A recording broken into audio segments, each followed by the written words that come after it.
Good morning students. Chapter को आगे बढ़ाते हुए today we will talk about very important concept solubility of a solid in liquid. हम solutions की बात कर रहे हैं, हमने उनकी कॉन्सेंट्रेशन कंपोजिशन की बात करी, कैसे एक्सप्रेस करना है।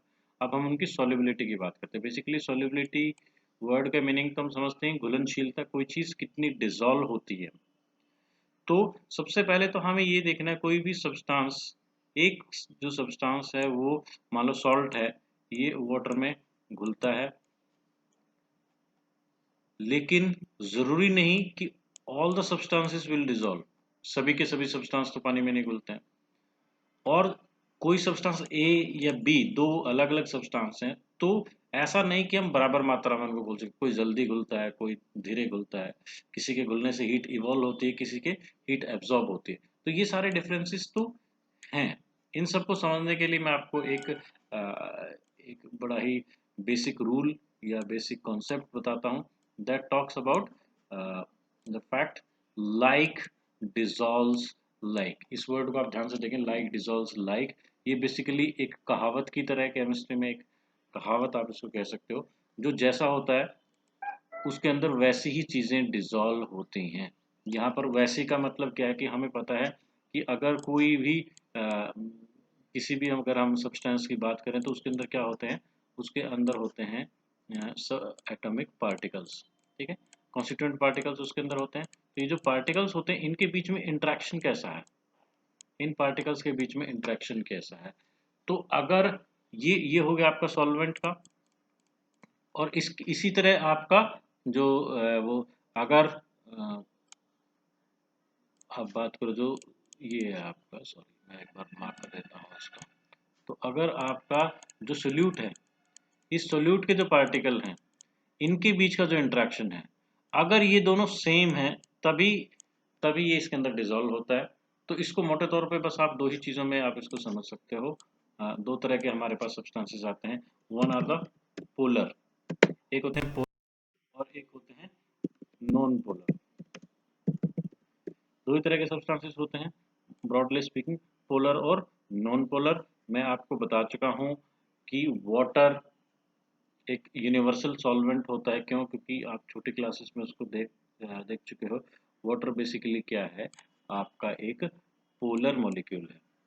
पोलर कैसे, आप ऐसे देख सकते हो, ऑक्सीजन होती है, then oxygen is attached to two hydrogen होते हैं।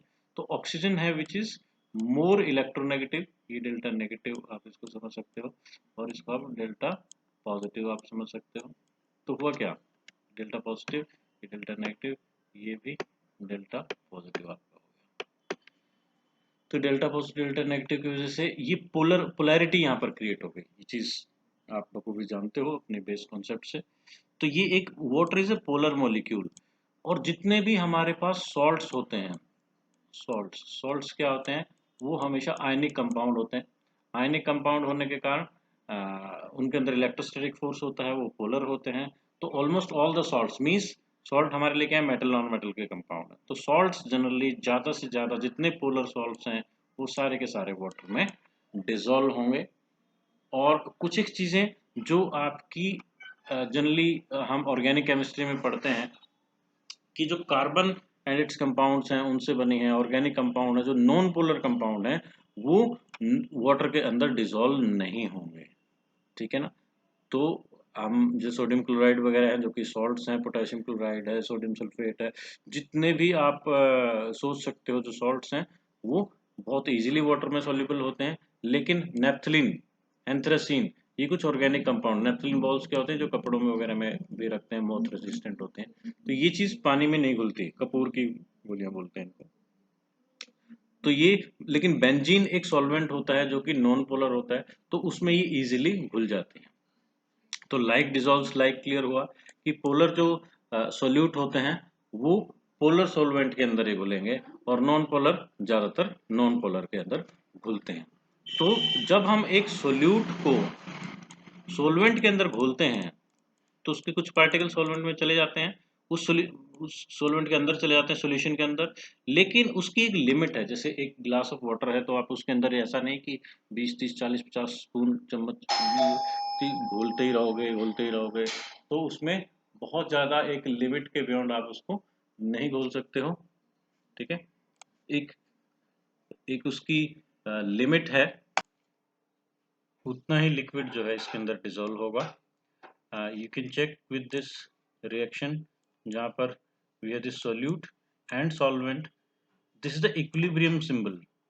ये इक्विलिब्रियम सिंबल आपको क्या बता रहा है कि जितना सोल्यूट आपका सॉल्वेंट के अंदर डिसॉल्व हो रहा है, एक स्टेज के बाद फिर वो वापस उसमें से नॉकआउट होना शुरू हो जाता है। तो आप ये समझ सकते हो कि सॉल्वेंट के पार्टिकल्स के कोलिजन की वजह से सोल्यूट बाहर आने लगता है। यानी कि if there is a sample of water और any solvent, there is a limit of solute which can be dissolved. It is not that कि आप अपनी मर्जी से उसमें खूब सारा सोल्यूट आप डिसॉल्व कर सकते हैं।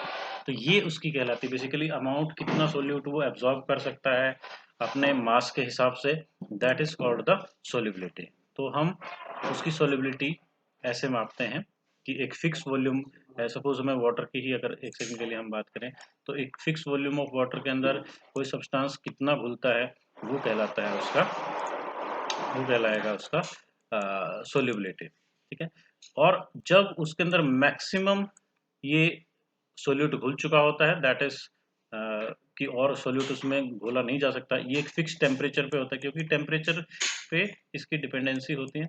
तो फिक्स टेम्परेचर पे एक किसी खास एक पर्टिकुलर टेम्परेचर पे जब मैक्सिमम अमाउंट ऑफ सोल्यूट जो घुला होता है, that is called the saturated solution. यानी अब सैचुरेटेड सॉल्यूशन के अंदर उस टेम्परेचर पे आप और सोल्यूट नहीं डिसॉल्व कर सकते। यस, अगर टेम्परेचर आप थोड़ा बहुत इंक्रीज उसका करते हैं तो वो फर्दर उसमें सोल्यूट ऐड हो सकता है। ठीक है, तो दैट इज व्हाट। अब एक छोटा सा कॉन्सेप्ट और आता है which is the effect of temperature on the solubility. तो सोल्युबिलिटी के ऊपर टेम्परेचर का इफेक्ट आप कैसे कर सकते हो?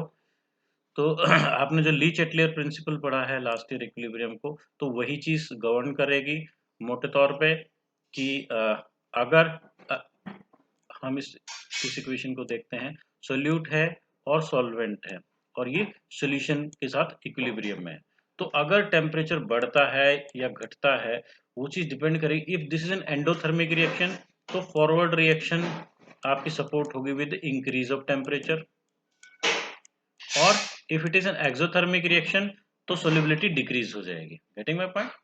ये चीज होती है, यानी कि अगर टेम्परेचर इंक्रीज होता है तो इक्विलिब्रियम उस डायरेक्शन में मूव करेगा जहां पर वो हीट एब्जॉर्ब हो सके। तो यानी एंडोथर्मिक अगर कोई ऐसा सोल्यूट है जिसके घोलने से हीट एब्जॉर्ब होती है, तो टेम्परेचर इंक्रीज होने के साथ उसका सोल्युबिलिटी इंक्रीज होगा, और सोल्युबिलिटी डिक्रीज होगा अगर वो एक एक्सोथर्मिक प्रोसेस है। ठीक है, तो इस तरह की ये बात है दोनों। तो टेम्परेचर का जो इम्पैक्ट है, आई थिंक वो आपको क्लियर हो गया होगा। एक बार फिर से मैं आपको बता देता हूँ, एक्सोथर्मिक प्रोसेस अगर है डिसोल्यूशन का, तो सोल्युबिलिटी डिक्रीज होगी विद इंक्रीज ऑफ टेम्परेचर, और solubility will increase with increase of temperature if it is endothermic. ये हो गया effect of temperature. Likewise effect of pressure, जब हम बात कर रहे हैं dissolving a solid in a liquid, एक सॉलिड को हम लिक्विड में डिसॉल्व करने की बात कर रहे हैं, उसमें आपका बहुत ज्यादा इम्पैक्ट नहीं आएगा अगर आप बात करो इफेक्ट ऑफ प्रेशर की। क्यों? क्योंकि जो सॉलिड्स होते हैं वो कंप्रेसिबल होते नहीं है, दे कैनॉट बी कंप्रेस्ड। हाँ, आगे जब हम गैस के बारे में पढ़ेंगे तो इसका इम्पैक्ट काफी आएगा, वो हम अगले वीडियो में देखेंगे। लेकिन as of now you can understand pressure does not have any significant role to play इसमें, क्योंकि इनकम्प्रेसिबल होते हैं सॉलिड भी और लिक्विड में, तो उससे बहुत ज़्यादा चेंज नहीं आता है। ठीक है, that is all for this video. In case of any doubt you can contact me, go through this, read it well. Thank you.